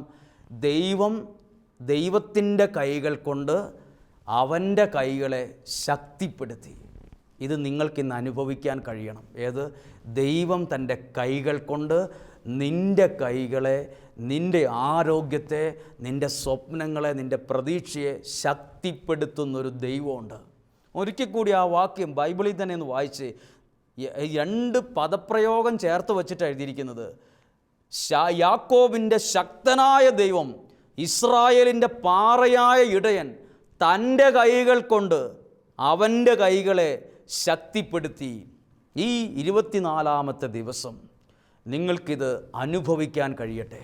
ദൈവം തൻ്റെ കൈകൾ കൊണ്ട് നിങ്ങളുടെ ജീവിതത്തെ ശക്തിപ്പെടുത്തുന്ന 24 ദിവസമാണ്. നിങ്ങളുടെ കുടുംബത്തെ ദൈവം ശക്തിപ്പെടുത്തും. വാടി ഉണങ്ങിയിരിക്കുന്ന നിങ്ങളുടെ മനസ്സ്, തളർന്നിരിക്കുന്ന നിങ്ങളുടെ മനസ്സ്, ഒന്ന് ചിരിക്കാൻ പോലും പറ്റാത്ത വിധത്തിൽ തളർന്നിരിക്കുന്ന നിങ്ങളുടെ മനസ്സും ഹൃദയവും ശരീരവും, നിങ്ങളെന്നും ദൈവം എന്ത് ചെയ്യും? ദൈവം തൻ്റെ കരങ്ങൾ കൊണ്ട് നിങ്ങളുടെ ജീവിതത്തെ ശക്തിപ്പെടുത്തും. അങ്ങനെ ശക്തിപ്പെടുത്ത അനേകം ആളുകൾ നമ്മുടെ മുമ്പിലുണ്ട്. പ്രിയപ്പെട്ടവരെ, ഈ നല്ല ദിവസം നമുക്ക് നല്ല നിയോഗത്തോടെ പ്രാർത്ഥിക്കാം. ഈ കേട്ട കാര്യങ്ങൾ മറക്കരുത്. ജോസഫ് നിന്നത് നീരുറവയ്ക്കരികയാണ്, എവിടെയേലും അല്ല, എന്തേലും സ്ഥലത്തല്ല. കൃത്യം പോയിൻ്റ് എഴുതി വച്ചിട്ടുണ്ട്. നീരുറവയ്ക്കരികെ. നിങ്ങളെവിടെയാണ് നിൽക്കേണ്ടത്? നിങ്ങളുടെ കുഞ്ഞുങ്ങൾ എവിടെയാണ് നിൽക്കേണ്ടത്? നിങ്ങളുടെ ഭാവി എവിടെയാണ് നിൽക്കേണ്ടത്? നീരുറവയ്ക്കരികെയാണ്. എവിടെയേലും നിന്നാൽ ഇതുപോലൊന്നും വളരാൻ പറ്റില്ല. എവിടെയേലുമൊക്കെ നിന്ന് വളർന്നവരൊക്കെ ഉണ്ട്, പക്ഷെ വളർച്ചയൊന്നും പൂർണ്ണമായിട്ടില്ല. പലരും ആ വളർന്നതുപോലെ അതിനേക്കാൾ വേഗത്തിൽ തളർന്നിട്ടുണ്ട്. പക്ഷേ ഈ വളർച്ച ദൈവമൊരുക്കിയ, ദൈവം കൊടുത്ത വളർച്ചയാണ്. നമുക്ക് വേണ്ടത് ദൈവം തരുന്ന വളർച്ചയാണ്. നമ്മൾ തുടർന്ന് ആരാധനയിലേക്ക് പ്രാർത്ഥനയോടെ, പ്രതീക്ഷയോടെ പ്രവേശിക്കുകയാണ്. 24 ദിവസമാണ്. ഈ ദിവസത്തിനെല്ലാം പ്രാധാന്യമുണ്ട്. ഇത് പ്രാർത്ഥിച്ചൊരുങ്ങിയ ദിവസങ്ങളാണ്. അനേകം ആളുകൾ നിങ്ങൾക്ക് വേണ്ടി പ്രാർത്ഥിക്കുന്ന ദിവസമാണ്. നമ്മളെപ്പോലുള്ള അനേകരുടെ പ്രാർത്ഥന 4 വശത്തു നിന്നും ഒരുമിക്കുന്ന ഒരു സമയമാണ്. ഈ സമയത്ത് ദൈവം എന്താ പറഞ്ഞറിയോ? ദൈവം തൻ്റെ കൈകൾ കൊണ്ട് നിങ്ങളുടെ കുടുംബത്തെ ശക്തിപ്പെടുത്തുന്ന ദിവസമാണ്. ദൈവം തൻ്റെ കരങ്ങൾ കൊണ്ട് നിങ്ങളുടെ ചിന്തയെ, തീരുമാനങ്ങളെ, നിങ്ങളുടെ ഇടപാടുകളെ ശക്തിപ്പെടുത്തുന്ന ദിവസം. ഒരു പ്രശ്നത്തിലും പ്രതിസന്ധിയിലും പേടിക്കേണ്ട. നമ്മുടെ കൈകൾക്കൊരു പ്രത്യേകതയുണ്ട്. ഇച്ചിരി ഭാരം കൂടിയാൽ തന്നെ താഴെ പോവും. എന്നാൽ ദൈവത്തിൻ്റെ കരമോ ഈ ലോകത്തെ താങ്ങി നിർത്തുന്ന കരമാണ്. അതങ്ങനെ മനുഷ്യൻ്റെ കരം പോലെ ഭാരം കൂടുമ്പോൾ താഴുന്നതല്ല, ഏത് ഭാരത്തെയും താങ്ങി നിർത്തുന്നതാണ്. നിങ്ങളെ താങ്ങി നിർത്തുന്ന ഒരു ദൈവകരം ഇന്ന് നിങ്ങൾക്ക് അനുഭവിക്കാൻ കഴിയട്ടെ. നമുക്ക് പ്രാർത്ഥനയോടെ, പാട്ടുകൾ പാടി, ആരാധനയോടെ പ്രാർത്ഥിച്ചും സ്തുതിച്ചും ആരാധിച്ചും ഈ ആരാധനയിലേക്ക് സന്തോഷത്തോടെ, പ്രതീക്ഷയോടെ നമുക്ക് പ്രവേശിക്കാം.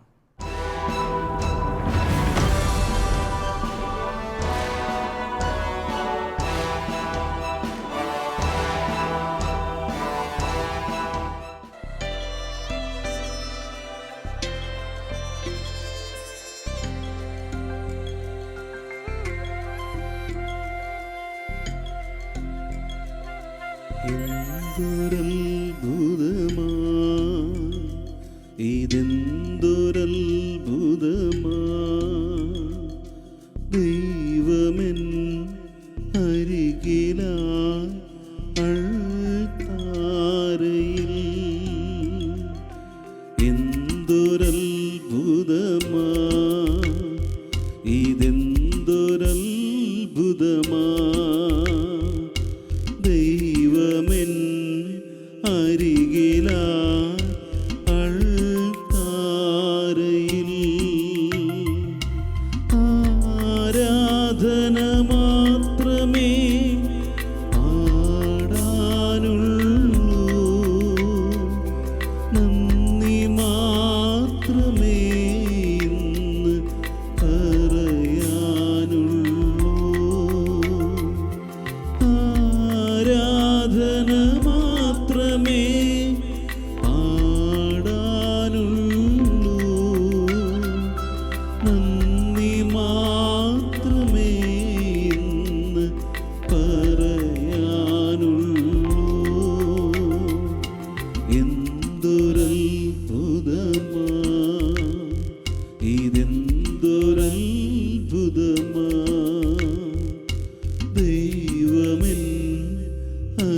അരികില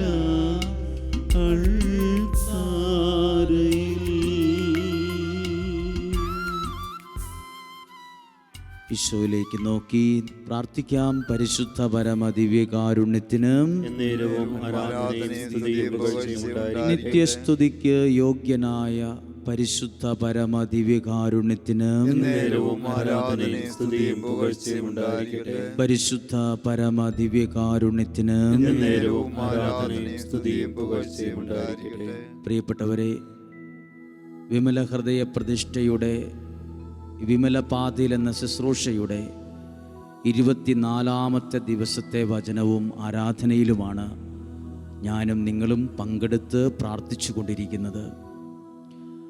ഇന്ന് നമ്മൾ കേട്ട ദൈവത്തിൻ്റെ വചനവും അത് നമുക്ക് ധ്യാനാത്മകമായി നമ്മുടെ ഹൃദയങ്ങളിലേക്ക് കൊണ്ടുവരാം. അതിനു മുമ്പായി നമുക്ക് ദൈവമൊരുക്കി ശ്രേഷ്ഠമായ അവസരത്തെ നമുക്ക് ഓർക്കാം. ദൈവം നൽകിയ എല്ലാ നന്മകളെയും നമുക്ക് ഓർക്കാം. ആരോഗ്യത്തെ, ആയുസ്സിനെ എല്ലാം നന്ദിയോടെ ഓർത്ത് നമുക്ക് പ്രാർത്ഥിക്കാം. നമ്മുടെ കരങ്ങളെ നമുക്കൊന്ന് ഉയർത്തിപ്പിടിക്കാം. നമ്മുടെ ജീവിതത്തെ സമർപ്പിക്കാം. നന്ദിയോടെ ഒരു നിമിഷം ഒന്ന് പ്രാർത്ഥിക്കാമോ? ദൈവമേ, നൽകിയ ആയുസ്സിന്, ആരോഗ്യത്തിന്, ഈ ഒരു അവസരത്തിന്, പ്രാർത്ഥിക്കാൻ കിട്ടിയ വിലപ്പെട്ട അവസരങ്ങൾക്ക്, കേട്ട ദൈവവചനത്തിന്, ഞങ്ങളുടെ ജീവിതത്തെ രൂപാന്തരപ്പെടുത്തുവാൻ സാധിച്ചതിന്, ഞങ്ങളുടെ ജീവിതത്തിൽ അത് അനുഗ്രഹമായി മാറിക്കൊണ്ടിരിക്കുന്നതിന് എല്ലാം നന്ദി പറഞ്ഞ് അങ്ങേ ഞങ്ങൾ സ്തുതിച്ച് ആരാധിച്ച് മഹത്വപ്പെടുത്തുന്നു. ഹല്ലേലൂയ, ഹല്ലേലൂയ. കർത്താവേ, ഞങ്ങൾ അങ്ങേ സ്തുതിക്കുന്നു, ഞങ്ങൾ അങ്ങേ ആരാധിക്കുന്നു. എല്ലാവരും സ്തുതിക്കുന്നു, എല്ലാവരും ചേർന്ന് പ്രാർത്ഥിക്കുന്നു. ഹല്ലേലൂയ, ഹല്ലേലൂയ, ഹല്ലേലൂയ. യേശുവേ, ഞങ്ങൾ അങ്ങേ സ്തുതിക്കുന്നു, ഞങ്ങൾ അങ്ങേ ആരാധിക്കുന്നു. ഹല്ലേലൂയ, ഹല്ലേലൂയ. യേശുവേ, നന്ദി പറയുന്നു, യേശുവേ സ്തുതിക്കുന്നു, യേശുവേ ഞങ്ങൾ അങ്ങേ മഹത്വപ്പെടുത്തുന്നു. ഹല്ലേലൂയ, ഹല്ലേലൂയ. യേശുവേ, നന്ദി, നന്ദി, നന്ദി. ഹല്ലേലൂയ, ഹല്ലേലൂയ, ഹല്ലേലൂയ, ഹല്ലേലൂയ. ആരാധന മാത്രമേ പാടാനുള്ളൂ, നന്ദി മാത്രമേ ഇന്ന് പറയാനുള്ളൂ. ചേർന്ന് പാടാം. ആരാധന മാത്രമേ പാടാനുള്ളൂ, നന്ദി മാത്രമേ ഇന്ന് പറയാനുള്ളൂ. കരങ്ങളെ ഉയർത്തി ഒരിക്കൽ കൂടി ചേർന്ന് ആരാധന മാത്രമേ പാടാനുള്ളൂ, നന്ദി മാത്രമേ, നന്ദി മാത്രമേ ഇന്ന് പറയാനുള്ളൂ.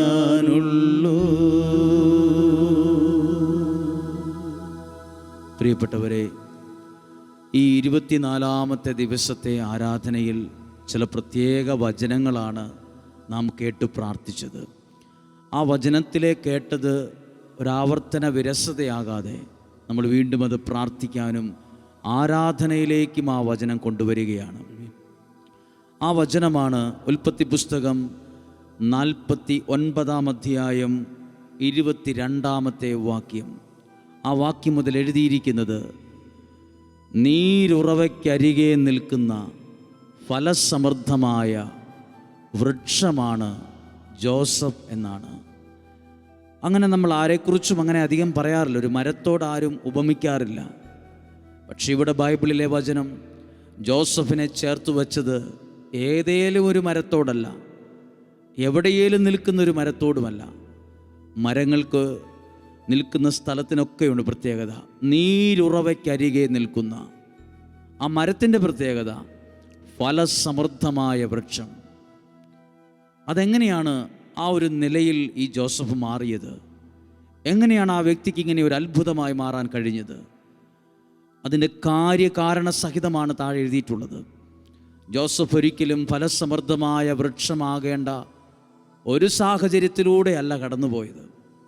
വളരെ ചെറിയ പ്രായത്തിൽ തൻ്റെ സഹോദരന്മാർ ചിന്തിച്ചത്, ഈ മനുഷ്യനെ നമുക്ക് കൊന്നുകളയണം, പൊട്ടക്കിണറ്റിലിടണം, ഇവനെ വിൽക്കണം, നശിപ്പിക്കണം എന്നൊക്കെയാണ് ചിന്തിച്ചത്. അത്രയും വിഷമത്തിലൂടെയും ഒറ്റപ്പെടലിലൂടെയും കടന്നുപോയ ഒരാൾ എങ്ങനെയാണ് ഫലസമൃദ്ധമായൊരു വൃക്ഷമായത്? നിന്ന സ്ഥലത്തിൻ്റെ പ്രത്യേകതയാണ്. നീർച്ചാലിനരികെ നിൽക്കുന്ന ആ മരമായിരുന്നു, ഫലസമൃദ്ധമായ വൃക്ഷമായിരുന്നു ജോസഫ്. ആരാധനയുടെ സമയത്ത് നിങ്ങളും നിൽക്കുന്ന സ്ഥലം വളരെ പ്രധാനപ്പെട്ടതാണ്. മോശയോട് പറഞ്ഞൊരു വാക്കുണ്ട്, നീ നിൽക്കുന്ന സ്ഥലം വളരെ പരിശുദ്ധമാണ്. അപ്പം നിൽക്കുന്ന സ്ഥലത്തിന് പ്രത്യേകതയുണ്ട്. നിങ്ങളിപ്പോൾ ആയിരിക്കുന്നത് ദൈവ സാന്നിധ്യത്തിൻ്റെ ആരാധനയുടെ മുമ്പിലാണ് നിങ്ങൾ നിൽക്കുന്നത്. നിങ്ങൾ കുടുംബവും നിങ്ങളും നിൽക്കുന്നത് ദൈവ സാന്നിധ്യത്തിൻ്റെ മുമ്പിലാണ്. സത്യം പറഞ്ഞാൽ നീർച്ചാലിനരികെ തന്നെയാണ് നിങ്ങൾ നിൽക്കുന്നത്. നിങ്ങൾ വാടിപ്പോവും, ഉണങ്ങിപ്പോകും എന്നല്ല, നിങ്ങൾ ഫലസമൃദ്ധിയുള്ളൊരു വൃക്ഷം കണക്ക് വളരുമെന്ന് ഈശോ നിങ്ങളോട് പറയുന്നു. അങ്ങനെയെങ്കിൽ നമ്മുടെ ജീവിതത്തെ ഒന്ന് സമർപ്പിക്കാം. നിങ്ങൾ ഒരു കുടുംബമായി ജീവിക്കുന്ന ഒരു അന്തരീക്ഷത്തിലായിരിക്കാം, വിവിധ ജീവിതാന്തസ്സുകളിൽ ജീവിതം നയിക്കുന്ന ഒരാളായിരിക്കാം. നിങ്ങൾ നിൽക്കുന്ന സ്ഥലം വളരെ പ്രധാനപ്പെട്ടതാണ്. നീർച്ചാലിനരികെയാണ് നിൽക്കുന്നതെങ്കിൽ ഫലസമൃദ്ധിയുള്ളൊരു മരമായി, തണൽ മരമായി, അനേകർക്ക് അനുഗ്രഹമുള്ള ഒരാളായി നിങ്ങൾ മാറും. എന്നാൽ ഈ വചനം വായിക്കുമ്പോൾ നമ്മൾ ചിന്തിക്കും, പ്രശ്നങ്ങളൊന്നുമില്ലായിരുന്നു, വളരെ സന്തോഷത്തോടെ അങ്ങ് വളർന്ന് അങ്ങ് ഫലസമൃദ്ധിയുള്ള വൃക്ഷമായി മാറിയതാ എന്ന് ചിന്തിക്കും. അടുത്ത വാക്യം എഴുതിയിട്ടുണ്ട്, അതിൻ്റെ ശാഖകൾ മതിലിനു മീതെ പടർന്നു നിന്നിരുന്നു. അവിടെ ഒരു മതിൽ എന്നെഴുതിയിട്ടുണ്ട്. മതിൽ എപ്പോഴും ഒരു തടസ്സമാണ്, ഒരു ബ്ലോക്കാണ്. ആ മതിൽ അവിടെ ഉണ്ടായിരുന്നു ആ മരം ചെറുതായി വളരുമ്പോൾ തൊട്ട്. പക്ഷെ ആ മരം ആ മതിലിനെ കണ്ട് വാടിപ്പോയെന്നോ ചുരുങ്ങിപ്പോയെന്നോ മുരടിച്ചു പോയെന്നോ അല്ല. ആ മതിലിനെ പൊളിക്കാൻ ഒന്നും ചെയ്തിട്ടില്ല. ആ മതിൽ അവിടെ തന്നെ നിന്നു. പക്ഷെ നിൽക്കുന്നത് നീർച്ചാലിനരികെ ആയതുകൊണ്ട് ആ മതിൽ ആ വളർച്ചയ്ക്കൊരു തടസ്സമല്ലായിരുന്നു. നമ്മുടെയൊക്കെ ജീവിതത്തിൽ നമ്മൾ തടസ്സങ്ങളെ കണ്ടും പ്രതിസന്ധികളെ കണ്ടും വളർച്ച മുരടിച്ചവരാ പലരുടെയും ജീവിതം. പ്രിയപ്പെട്ടവരെ, നിങ്ങൾ നിൽക്കുന്നത് നീർച്ചാലിനരികെയാണ്. എന്താണ് നീർച്ചാൽ? എന്താണ് നീർച്ചാൽ? വചനം പഠിക്കുമ്പോൾ രണ്ട് കാര്യങ്ങളാണ് ഇതിനെ സൂചിപ്പിക്കുന്നത്.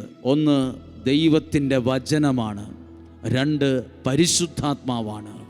നിങ്ങൾ നിൽക്കേണ്ടത് ദൈവത്തിലും ദൈവത്തിൻ്റെ വചനത്തിലുമാണ്. അങ്ങനെ നിൽക്കുന്ന ഒരു വ്യക്തിയും കുടുംബവുമാണ് നിങ്ങളെങ്കിൽ തൊട്ടടുത്ത് നിൽക്കുന്ന ആ മതിലിനെ കണ്ട് നിങ്ങൾ ഭയപ്പെടേണ്ട കാര്യമില്ല. ആ മതിൽ കുത്തിപ്പൊളിച്ചു കളയാൻ നിങ്ങൾ ഒരു അധ്വാനവും ആവശ്യമില്ല. ആ മതിലവിടെ നിൽക്കട്ടെ, ആ മതിലവിടെ നിൽക്കട്ടെ. പക്ഷെ ദൈവം നിങ്ങളെ ആ മതിലിൻ്റെ മുകളിൽ പടർത്തി വലുതാക്കും. അത് ആ മരത്തിൻ്റെ പ്രത്യേകത കൊണ്ടോ മരത്തിൻ്റെ ഇനം കൊണ്ടോ അല്ല, അത് വളർന്നത് എഴുതിയിട്ടുണ്ട്, നീർച്ചാലിനരികെ ദൈവത്തിലും ദൈവവചനത്തിലും നിൽക്കുന്നവൻ ഇതുപോലെ വളരും. നിങ്ങൾ നിങ്ങളുടെ കുഞ്ഞുങ്ങളോടും അടുത്ത തലമുറയോടും പറയേണ്ട ഒരു കാര്യമാണ്. വാഹനത്തിനൊക്കെ ഫസ്റ്റ് ഗിയറും സെക്കൻഡ് ഗിയറും തേർഡ് ഗിയറും ഫോർത്ത് ഗിയറും ഫിഫ്ത്ത് ഗിയറും ഒക്കെ ഉണ്ട്. പക്ഷെ അതിന് മറ്റൊരു ഗിയറുണ്ട്, റിവേഴ്സ് ഗിയർ. അതിട്ട് കഴിയുമ്പോൾ ഒരു വാഹനം മുന്നോട്ട് പോകില്ല, പുറകോട്ടേ പോവുള്ളൂ. ഇതുപോലെ ഇന്ന് പലരുടെയും ജീവിതത്തിൻ്റെ റിവേഴ്സ് ഗിയറിലാണ്. പലരും റിവേഴ്സ് ഗിയറിലാണ്, മുന്നോട്ട് പോകാൻ പറ്റുന്നില്ല. അവർ പുറകോട്ട് പോകുന്നു. പുറകോട്ട് പോകാൻ കാരണം നിങ്ങൾ പറയുന്നു ദൈവത്തിലും ദൈവവചനത്തിലും ഒന്നും ആശ്രയിക്കേണ്ട, പ്രാർത്ഥിക്കേണ്ട. അങ്ങനെയുള്ള വ്യക്തികളാണ് ജീവിതത്തിൽ പുറകോട്ട് പോകുന്നത്.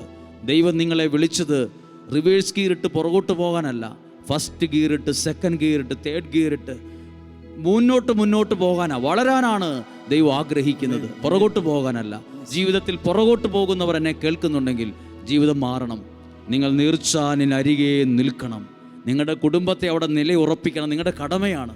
എവിടെയേലും നിന്നു, എവിടെയേലും വളർന്നു, എങ്ങനെയോ വളർന്നു എന്നല്ല, നീർച്ചാലിനരികെ ദൈവത്തിലും ദൈവത്തിൻ്റെ വചനത്തിലും നിന്ന് വളരണം. അതിനായി ദൈവം ഒരുക്കുന്ന ഈ അവസരത്തെ നമുക്ക് കാണാം. നമുക്കൊന്ന് ഏറ്റുചൊല്ലി ഒന്ന് പ്രാർത്ഥിക്കാം, ഏറ്റുചൊല്ലി പ്രാർത്ഥിക്കണം. ഈ വചനത്തിൽ നിൽക്കുമ്പോൾ തടസ്സങ്ങൾ മാറും, പ്രതിസന്ധികൾ മാറും, ബന്ധനങ്ങൾ മാറും, പ്രതിസന്ധികളും വെല്ലുവിളികളും മാറും. അതിൻ്റെ മുകളിൽ നമ്മൾ വളരാൻ തുടങ്ങും. പ്രിയപ്പെട്ടവരെ, ഇതിന് പ്രത്യേക ഒരു പ്രാർത്ഥനയല്ല ആവശ്യം, ഒരു നല്ല ബോധ്യമാണ് ആവശ്യം. നിൽക്കേണ്ട സ്ഥലത്ത് നിന്ന്, ഇപ്പോൾ നിൽക്കുന്ന സ്ഥലം ശരിയായ സ്ഥലത്തല്ലെങ്കിൽ ദൈവത്തിലേക്കും ദൈവവചനത്തിലേക്കും പോയി നിൽക്കുക. ഒരു മരം നിൽക്കുമ്പോൾ അതിന് നിറയെ വേരുകളുണ്ട്. ആ വേര് മണ്ണിനടിയിലേക്ക് ഇങ്ങനെ ശരിക്കും വേരൂന്നിയിട്ടുണ്ട്. ആ വളവും വെള്ളവും വലിച്ചെടുത്താണ് വളരുന്നത്. അതുകൊണ്ടാണ് പൗലോസ് ശ്ലീഹ പറഞ്ഞത്, ക്രിസ്തുവിൽ നിങ്ങൾ വേരൂന്നി വളരണം. അങ്ങനെയെങ്കിൽ ദൈവത്തിലും ദൈവവചനത്തിലും വേരൂന്നി വളരുവാൻ പരിശുദ്ധാത്മാവ് നമ്മളെ ഒരുക്കട്ടെ. ഒന്ന് പ്രാർത്ഥിക്കാമോ? കർത്താവായ യേശുവേ, ഞങ്ങളുടെ ജീവിതത്തെ, സാഹചര്യങ്ങളെ, ഞങ്ങൾ അനുഭവിക്കുന്ന എല്ലാ വെല്ലുവിളികളെയും, എല്ലാ പ്രതിസന്ധികളെയും, എല്ലാ തടസ്സങ്ങളെയും ഞങ്ങൾ സമർപ്പിക്കുന്നു. കർത്താവേ, ഈ ഒരു പ്രതിസന്ധിയെ അതിജീവിക്കുവാൻ ദൈവത്തിലും ദൈവവചനത്തിലും ആഴമായി വേരൂന്നുവാൻ ഞങ്ങൾ ആഗ്രഹിക്കുന്നു.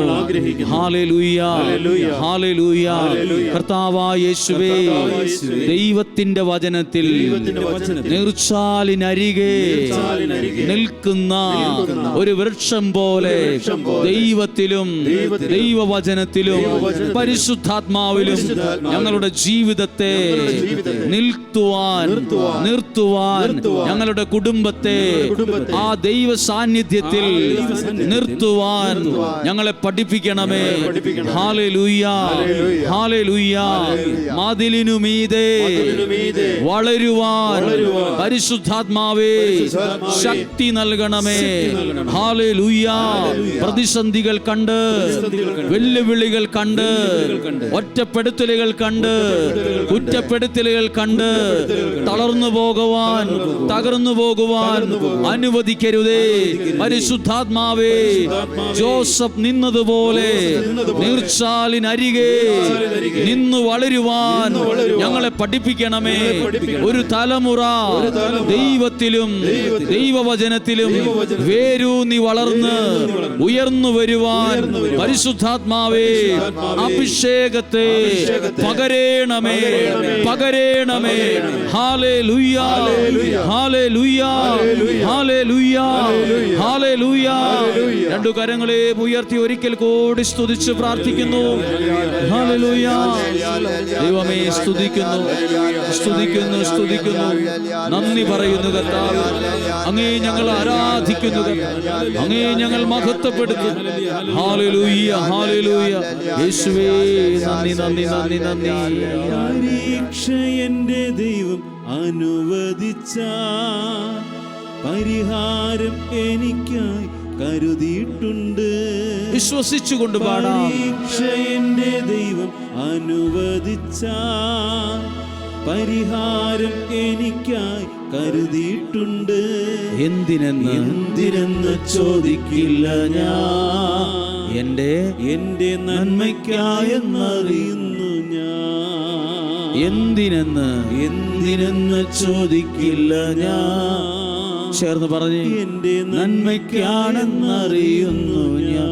പരീക്ഷ എന്റെ ദൈവം അനുവദിച്ചാൽ, എന്റെ ദൈവം അനുവദിച്ച പരിഹാരം എനിക്കായി കരുതിയിട്ടുണ്ട്. ഒന്നാവർത്തിച്ചെല്ലാവരും അർത്ഥമറിഞ്ഞ്, എന്റെ ദൈവം അനുവദിച്ച പരിഹാരം എനിക്കായി കരുതിയിട്ടുണ്ട്. എന്തിനെന്ന് ചോദിക്കില്ല ഞാൻ. പിന്നെയോ എന്റെ നന്മയ്ക്കായെന്നറിയുന്നു ഞാൻ.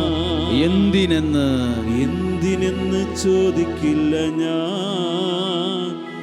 എന്റെ നന്മയ്ക്കായെന്നറിയുന്നു ഞാൻ. പ്രിയപ്പെട്ടവരെ, ഈ വചനം വായിച്ച് പ്രാർത്ഥിച്ച് ആരാധിക്കുമ്പോൾ ഇത് നമ്മളുടെ ജീവിതത്തിൽ ശരിക്കൊരു അഭിഷേകമായി മാറും.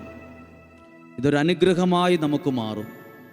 49-ാം അധ്യായം 23-ാമത്തെ വാക്യം വായിക്കുമ്പോൾ ജോസഫ് ഇങ്ങനെ വളർന്ന് ഫലസമൃദ്ധമായൊരു വൃക്ഷമായിരുന്നു എന്നൊക്കെ വായിച്ചു. അത് കേൾക്കുമ്പോൾ നല്ല സന്തോഷമുണ്ട്. നമ്മളെ ഇങ്ങനെ വളർത്തും എന്നൊക്കെ നമുക്ക് വിചാരിക്കും. ഒരു ആശ്വാസവും സന്തോഷവും ഒക്കെ നമുക്ക് തോന്നും.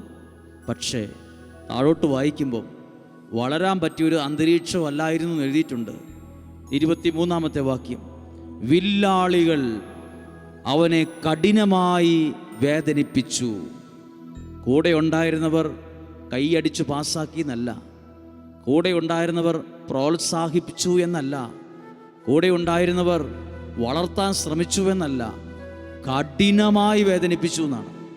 വല്ലാതെ വേദനിപ്പിച്ചു. വേദനിപ്പിക്കുന്നവർ ചുറ്റും നിൽക്കുന്നുണ്ട്.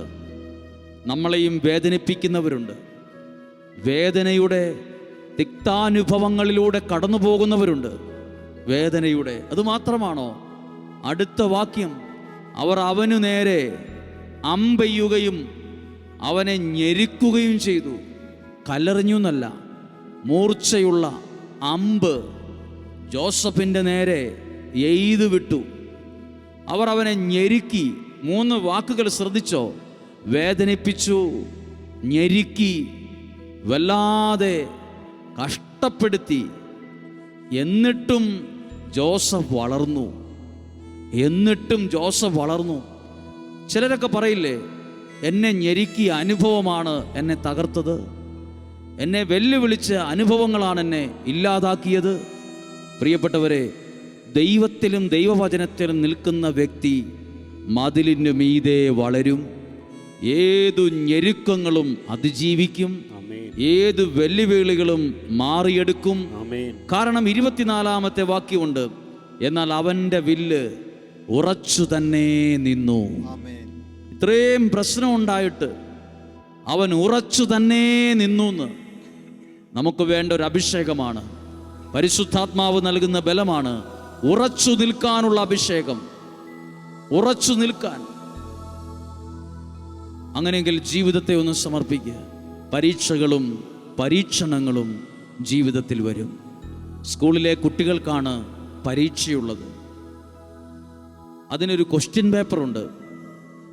ആ ക്വസ്റ്റ്യൻ പേപ്പറിൽ നോക്കിയുള്ള ക്വസ്റ്റ്യനാണ് ആൻസർ ചെയ്യേണ്ടത്. 1 മാർക്കിൻ്റെയും 5 മാർക്കിൻ്റെയും 10 മാർക്കിൻ്റെയും ക്വസ്റ്റ്യൻസ് അതിനകത്തുണ്ട്. ആ ഉത്തരം അതിൽ എഴുതുമ്പോഴാണ് ഒരാൾ വിജയിക്കുന്നതും ഒരാൾക്ക് പ്രമോഷൻ ഉണ്ടാകുന്നതും. ഇത് രണ്ടും ജീവിതത്തിലുമുണ്ട്. ജീവിതത്തിൽ ദൈവം അനുവദിക്കുന്ന ചില പരീക്ഷണങ്ങൾക്ക് പരീക്ഷയെന്നാണ് പേര്. അതിലുമുണ്ട് ഒരു ചോദ്യക്കടലാസ്. അതിലുണ്ട് നമ്മൾ ചില ഉത്തരങ്ങൾ എഴുതേണ്ടതായിട്ടുണ്ട്.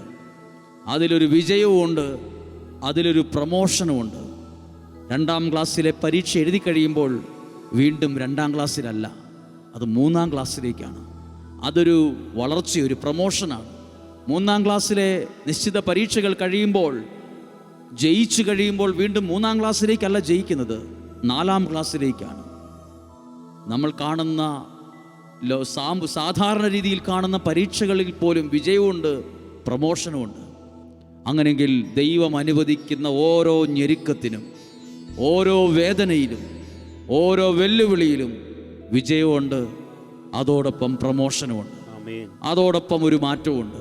അങ്ങനെയെങ്കിൽ നമുക്ക് ഇപ്പോൾ പാടിയ പാട്ടിൻ്റെ വരികളെ ശ്രദ്ധിച്ചുകൊണ്ട്, ആ പാട്ടിൻ്റെ വരികൾ ഈ പ്രാർത്ഥനയുടെ ഭാഗമാക്കിക്കൊണ്ട്, ഈ ആരാധനയുടെ ഭാഗമാക്കിക്കൊണ്ട് നമുക്ക് ചേർന്ന് ഒരുമിച്ച് ആ പാട്ടിൻ്റെ വരികളെ മുഴുവനും നമുക്ക് ചേർന്ന് പാടാം. എനിക്കായി കരുതുന്നവൻ, എൻ്റെ ഭാരങ്ങൾ വഹിക്കുന്നവൻ, എന്നെ കൈവിടാത്തവൻ, എനിക്കായി കരുതുന്നവൻ, എൻ്റെ ഭാരങ്ങളെല്ലാം വഹിക്കുന്നവൻ, പിന്നെയോ എന്നെ കൈവിടാത്തവൻ, യേശുവൻ കൂടെയുണ്ട്. അർത്ഥമറിഞ്ഞ് ചേർന്ന് പാടിയേ. എന്നെ കൈവിടാത്തവൻ, യേശുവൻ കൂടെയുണ്ട്. അതുകൊണ്ട് സ്വരമുയർത്തി പറഞ്ഞേ, പരീക്ഷ എൻ്റെ ദൈവം അനുവദിച്ച പരിഹാരം എനിക്കായി കരുതിയിട്ടുണ്ട് എന്ന് പറഞ്ഞേ. പരീക്ഷ എൻ്റെ ദൈവം അനുവദിച്ച പരിഹാരം എനിക്കായി കരുതിയിട്ടുണ്ട്. എന്തിനെന്ന് ചോദിക്കില്ല ഞാൻ, എന്റെ നന്മയ്ക്കായെന്നറിയുന്നു ഞാൻ. അർത്ഥമറിഞ്ഞ് സ്വരമുയർത്തി പാടാമോ? എന്തിനെന്ന് ചോദിക്കില്ല ഞാൻ, എന്റെ നന്മയ്ക്കാണെന്നറിയുന്നു ഞാൻ. പരീക്ഷ എൻ്റെ ദൈവം അനുവദിച്ച പരിഹാരം എനിക്കായി കരുതിയിട്ടുണ്ട്. ഒരുമിച്ച് പാടാം. പരീക്ഷ എൻ്റെ ദൈവം അനുവദിച്ച പരിഹാരം എനിക്കായി കരുതിയിട്ടുണ്ട്. എന്തിനെന്ന് ചോദിക്കില്ല ഞാൻ. എൻ്റെ നന്മയ്ക്കാണ്, എൻ്റെ നന്മയ്ക്കാണെന്നറിയുന്നു ഞാൻ. എന്തിനെന്ന് ചോദിക്കില്ല ഞാൻ. എൻ്റെ നന്മയ്ക്കാണെന്നറിയുന്നു ഞാൻ. പ്രിയരെ, ഈ ആരാധനയിൽ പങ്കെടുക്കുന്ന എല്ലാവരുടെ ജീവിതങ്ങളെയും ഈ ദിവ്യകാരുണ്യത്തിലേക്ക് ഇപ്പോൾ സമർപ്പിക്കുക. ഈ ജീവിതത്തിലെ ഈ ആരാധനയിലേക്ക് കൊടുക്കുക. ആരാധനയുടെ സമാപന സമയത്തിലേക്ക് നമ്മൾ വരികയാണ്. നമ്മുടെ ജീവിതത്തെ കൊടുത്ത്, നമ്മുടെ നിയോഗങ്ങളെ കൊടുത്ത്, ആവശ്യങ്ങളെ കൊടുത്തെല്ലാം പ്രാർത്ഥിക്കുകയാണ്. ഈ ആരാധനയുടെ സമയത്ത് നിങ്ങളുടെ അകത്ത് ഇളകിപ്പോകാത്ത വിധത്തിൽ സൂക്ഷിക്കേണ്ട ഒരു ബോധ്യമാണ്. മതിലുണ്ടായിരുന്നു, ഞെരുക്കുന്നവരുണ്ടായിരുന്നു, കുറ്റപ്പെടുത്തുന്നവരുണ്ടായിരുന്നു. പക്ഷെ ദൈവം ജോസഫിനെ ഫലസമൃദ്ധമായ ഒരു വൃക്ഷമാക്കി മാറ്റി. അതൊരു തണൽ മരം, ഫലസമൃദ്ധിയായ ഒരു വൃക്ഷമെന്ന് മാത്രമല്ല, അത് അനേകർക്ക് തണൽ നൽകുന്ന, ഈവൻ വളർത്താൻ തടസ്സമായി നിന്ന മതിലിന് പോലും ആ മരം തണലായി മാറി. അങ്ങനെയാണ് ദൈവം വളർത്തുമ്പോൾ നമ്മളെ ഉപദ്രവിച്ചവർക്ക് വരെ ചിലപ്പോൾ നമ്മൾ തണലായി മാറും. അങ്ങനെയെങ്കിൽ ജീവിതത്തെ സമർപ്പിക്കുകയാണ്, പ്രാർത്ഥിക്കുകയാണ്. രോഗക്കിടക്കയിൽ കിടന്നുകൊണ്ട്, വേദന സഹിച്ചുകൊണ്ട്, വീൽ ചെയറിൽ ഇരുന്നു കൊണ്ട്, മരുന്ന് കഴിക്കേണ്ട സാഹചര്യത്തിൽ കടന്നു പോകുന്ന ഒരു അന്തരീക്ഷത്തിൽ ഇരുന്നുകൊണ്ടൊക്കെ ഈ ആരാധനയിൽ പങ്കെടുക്കുന്ന നിങ്ങളെ ഇപ്പോൾ സമർപ്പിക്കുന്നു. നിങ്ങളുടെ ശരീരത്തിൽ യേശു സൗഖ്യം നൽകും. നിങ്ങളുടെ പ്രശ്നങ്ങൾക്ക് ദൈവം പരിഹാരമുണ്ടാകും. നിങ്ങളുടെ വെല്ലുവിളികൾ ജീവിതത്തിൽ നിന്ന് മാറും. നിങ്ങളുടെ കഷ്ടപ്പാടുകളെ ദൈവം മാറ്റും. ദൈവം വളർത്തും. ദൈവം ഫലസമൃദ്ധിയുള്ള ഒരു വൃക്ഷമായി മാറ്റും. അതിനവസാനം ഒരു വാക്ക് എഴുതിയിട്ടുണ്ട്. ഇങ്ങനെ വളരാനുള്ളൊരു കാരണം എഴുതിയിരിക്കുന്നത് ഇങ്ങനെയാണ്: അവിടുന്ന് തൻ്റെ കൈകൾ കൊണ്ട് ജോസഫിൻ്റെ കൈകളെ ശക്തിപ്പെടുത്തി. അതാണ് ഇന്ന് നിങ്ങൾ അനുഭവിക്കുന്നത്. അതാണ് സൗഖ്യമായി മാറുന്നത്. അതാണ് വിടുതലായി മാറുന്നത്. അതാണ് അഭിഷേകമായി മാറുന്നത്. ദൈവം തൻ്റെ കൈകൾ കൊണ്ട് നിങ്ങളെ, നിങ്ങളുടെ പ്രിയപ്പെട്ടവരെ ശക്തിപ്പെടുത്തുന്ന സമയം. നിങ്ങളൊന്ന് മനസ്സിലൊന്ന് ഹൃദയത്തിലൊന്ന് പറഞ്ഞ്, എൻ്റെ ദൈവം തൻ്റെ കരങ്ങൾ കൊണ്ട് എന്നെ ശക്തിപ്പെടുത്തും. ദൈവം തൻ്റെ കരങ്ങൾ കൊണ്ട് എൻ്റെ കുടുംബ ജീവിതത്തെ ശക്തിപ്പെടുത്തും. ദൈവം തൻ്റെ കരങ്ങൾ കൊണ്ട് രോഗമുള്ള എൻ്റെ അവസ്ഥയെ ശക്തിപ്പെടുത്തും, സൗഖ്യപ്പെടുത്തും. അത് വിശ്വസിക്കുന്നു ഞങ്ങൾ. ദൈവമേ, അങ്ങനെ ശക്തിപ്പെടുത്തുന്നതിന് നന്ദി പറഞ്ഞുകൊണ്ട് സ്തുതിച്ച് പ്രാർത്ഥിച്ച് ഈശോയുടെ ആശീർവാദം സ്വീകരിക്കുവാൻ ഞങ്ങൾ ഒരുങ്ങുന്നു. ഹല്ലേലൂയ, ഹല്ലേലൂയ, ഹല്ലേലൂയ, ഹല്ലേലൂയ. യേശുവേ സ്തുതിക്കുന്നു. അവിടുന്ന് തൻ്റെ കരങ്ങൾ കൊണ്ട് അവന്റെ കരങ്ങളെ ശക്തിപ്പെടുത്തുന്നൊരു ദൈവം, സൗഖ്യമാക്കുന്നൊരു ദൈവം, സന്തോഷം നൽകുന്നൊരു ദൈവം, വിടുതൽ നൽകുന്ന ദൈവം. ഹല്ലേലൂയ, ഹല്ലേലൂയ. യേശുവേ നന്ദി. ചെരിഞ്ഞിരിക്കും മതിലെന്നോ പൊളിഞ്ഞൊരു വേലിയെന്നോ നിന്നെ വിളിച്ചാൽ നിന്നനം കേട്ടിടത്ത് നിന്നെ ഉയർത്തി ഉന്നതനാം യേശു ഒരു പ്രവൃത്തി ചെയ്യും. ചെരിഞ്ഞിരിക്കും മതിലെന്നോ പൊളിഞ്ഞൊരു വേലിയെന്നോ നിന്നെ വിളിച്ചാൽ നിന്നനം കേട്ടിടത്ത് നിന്നെ ഉയർത്തി ഉന്നതനാം യേശു ഒരു പ്രവൃത്തി ചെയ്യും.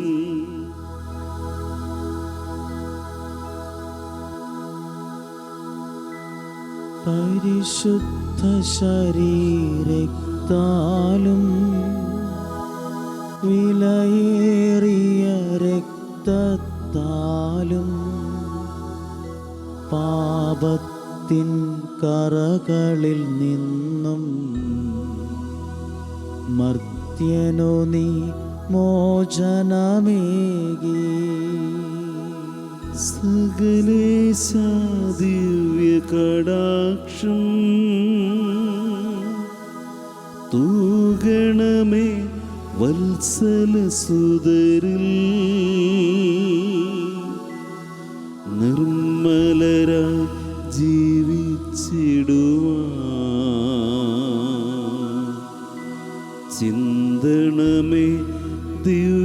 വരങ്ങൾ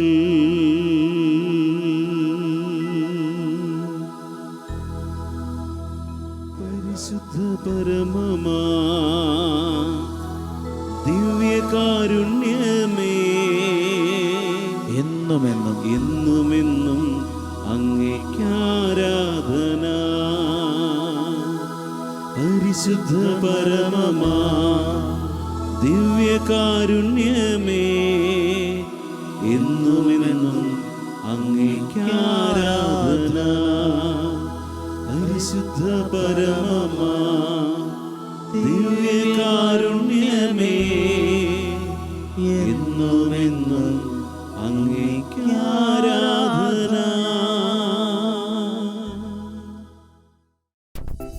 ഇന്നത്തെ പ്രവൃത്തി. നമ്മളെ വേദനിപ്പിച്ചവരോട് ക്ഷമിച്ച് അവരെ അനുഗ്രഹിക്കാൻ ദൈവസന്നിധിയിൽ 33 തവണ പ്രാർത്ഥിക്കുക.